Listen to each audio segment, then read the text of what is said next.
In our political panel now, Chris Hahn is a Democratic strategist and NewsNation political contributor, and Brian Lanza is a Republican strategist and former senior advisor to Trump's 2024 campaign. Great to have both of you here. Brian, I'm going to start with you. These statements today from President Trump were pretty extraordinary, calling Zelenskyy a dictator. Several Republican senators said this afternoon, no, it's not Zelenskyy who's a dictator, it's Putin. Why is he saying these things? You know, I think if you step back and look at what the president's trying to achieve is he wants elections. He wants elections in Ukraine. He feels that's a prerequisite.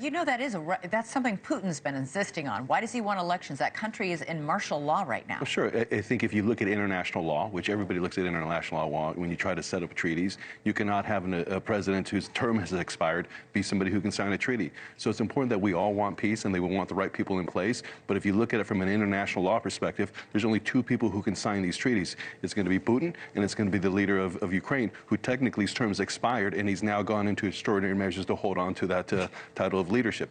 That to President Trump, who is a deal maker, who sits across the table with people and knows what it takes to bring a deal, that to him feels like an impediment. Well, Trump does know that he's echoing Russian talking points when he calls on these elections. I mean, he said well, today, let's be clear. He said today it's not me. He's echoing international law. And if it happens to be a talking point of Putin that he's utilizing, that's fine. But he is echoing international law. It's not Russian talking points. Well, they're in the middle of a war. More than 1 million Ukrainians have fled Ukraine, so you can't get to them. Another million are in battle zones having Russian bombs and missiles dropped. How are we supposed to hold an election? Listen, we held elections in Afghanistan. We held elections in Iraq. You know, we held elections in various countries that are going through war-ravaged areas. So that happens. We're not saying elections need to take place tomorrow. I don't think the administration is saying that. I think the administration is saying, let's create this ceasefire so that 8 months, 9 months, 10 months down the line, Ukraine can have elections. And so they have 10 months to prepare for elections. And I think if you talk to the parliament of Ukraine, which I have, they said 10 months is more than enough for them to set up elections, whether it's domestically, which is they have a challenge, and that's all because there's not enough polling locations, or whether it's international. That's why they have embassies who can do those things. Chris, I hear you wanting to jump in.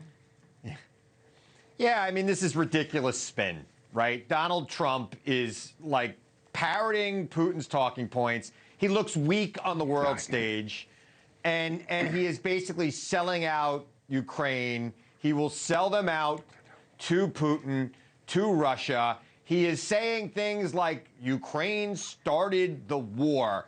I don't know if that's deranged or he's got some early onset dementia that we should be paying attention to, because that is a ridiculous thing for him to be saying. And yes, we all want elections in Ukraine, and I'm sure they will happen when Russia stops bombing their cities and bombing nuclear power plants and sending millions of peaceful Ukrainians running for their lives every day. And any aid and comfort that Donald Trump is giving to Putin is ridiculous. It is un-American, and it is not who we are. But what we've learned over the last couple of weeks is that Europe and the rest of our allies cannot depend on this country while that man is at the helm, and that's a sad thing for us to have to come to grips with. I think, Brian, that, listen,